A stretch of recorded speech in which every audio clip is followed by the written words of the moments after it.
Welcome to Pafos Zoo. My name is Dominique, this is Demi, and all the birds you're going to see are the stars of our show. And Millie's waving hello to you guys. Hello, Millie. Today we're going to start our show with Solomon. Solomon is a blue and gold macaw. Blue and gold macaws originate from South America. Solomon's going to open the show for you guys and raise the flag.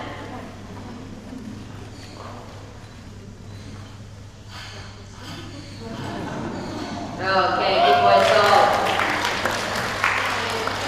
For parents, it's very important to fly.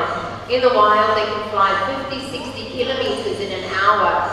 Solomon, Claire, Toby, and Eddie are going to show you guys some beautiful flying. It is very important while the birds fly to remain seated, and while they fly, please don't put your hands